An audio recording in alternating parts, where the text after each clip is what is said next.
Wheelhausen here at Wizard World Chicago Comic-Con. We're here with the former WCW and WWE champion, Big Sexy Kevin Nash. Kevin, thank you. Welcome to Chicago today. How's everything going? Good. A little rough ride in today with the weather, but I survived. Much to the chagrin of some people out there. You made a little bit of news. An article on GreatLane.com. A lot of people criticizing you on Twitter and on regarding what you said about Chris Benoit, Eddie Guerrero. 10 years ago. Yeah. A lot of people. What do you? I said 10 years ago. Oh, yeah. Okay. What do you make of people? It's great that it's still relevant 10 years later. Why do you make that people are still criticizing you about that? That's like you said, it was 10 years ago. So why do you think people are still so critical of that? I guess I'm not allowed to have an opinion. What's your view on? You also made comments about CM Punk and also Daniel Bryan. Why did you refer to those guys as well? Because they're on TV, and if I want to have an angle with somebody, I think I want to work with top guys. Now, what about CM Punk? You said a thing on Twitter about maybe trying to get back the NWO back together. Is that something you would see doing with him? Would he be the perfect leader for that faction? Absolutely. Why? I mean, his mic skills are, I think, the best right now in the business. His in-ring work is amazing. He just has, he's got that NWO kind of grit to him. He's kind of runs his own, by his own accord. He's very anti-establishment. And I personally like him. I like hanging out with him. So if I'm going to work with somebody, I'm going to hang out with somebody that I enjoy hanging out with. Who would be in the NWO along with you, Punk, and who else would be your dream team, new version of the NWO? Well, for the same reason we chose him the first time around, you definitely want to have the biggest human being in the locker room on your side. So, it's a no-brainer to grab Show. What do you make of what's going on with them at SummerSlam with him, Cena, and Punk? I think that the storyline's been good. I like the tease on the Punk turn. I think that Punk's had a good long run, and now you're wondering, is he going to get out of SummerSlam alive? Because with the stipulations now, he can lose the belt and not lose the match. It makes it interesting, and I'm really looking forward to Lesnar and Triple H. I was going to say, what do you think of Brock's return so far? I think as when I came back, it takes you a while to get your feet wet. It's a big difference between just going down and pounding somebody and going down and being a sports entertainer.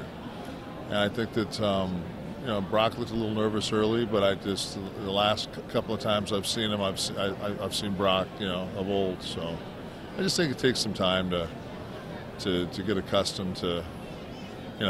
It's one thing to go out and play a sport. It's another thing to go out and play a sport and find the hard camera and find the handheld and find camera 13 and, there's a lot going on out there that people don't know about. Along with the referee telling you got another 40 seconds to get the hell out of here. So there's a lot going on. What do you make of Shawn now in the mix in the match as well? With Shawn who? Shawn Michaels. What do I think of him? He's in the match. He's going to be in Triple H's corner. What do you think of Shawn being included in SummerSlam? I think he has to be. At this point, because he's by race.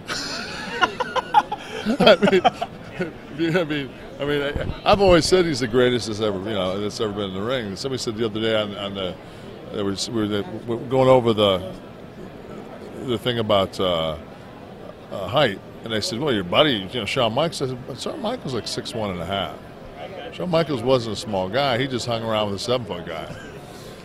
And they said, well, CM Punk. And I said, that's like saying, and I'm not taking anything away from Phil, but, Vince Carter, who's a great ball player, is 6'6", and so's Jordan. And that's the way I look at it. There's Shawn Michaels and there's everybody else. Two final questions, and thank you for the time, Kevin. What do you think of DX when they were at the 1,000th round? What did you think of seeing the three of your great buddies back together in the ring? You got to say 5. Billy's a huge friend of mine. Road Dogg. It was, to me, it was that. It was. And I was in the islands watching that, and it really. I just was one of those goosebump moments, and it was great. It's I remember when they came to Norfolk when we were doing Nitro, and they were out with they were right outside. They were pounding on the door, and we couldn't get the guy to open the door because we're trying to get me and Scott were trying to get the guy to open the door from the building. We're going to walk out on their TV. You really were going to walk out of there? We were going to walk out there and give our buddies a hug. I think that would have made the wrestling news for a very long time. Now, if you, I think it would beat the curtain call. And when can we see you back in the ring? When is a WWE return in the cards? Because you've hinted at it on Twitter. So tell the fans, are we going to see you back in the ring? You know, I mean, in my heart, it's always going to be there. But sometimes, like when I wake up, I'm saying, "What are you really thinking about doing?" And that ladder match, you know, was rough on me. I didn't recover for about 3 weeks. So, I mean, my glory days are far behind me. I still think I can bring something to it, but I think it's as a addition, not as a leader. That's why, you know, I think I can watch Punk's back, but you know, I wouldn't want to go out there and have to put in 25 minutes a night.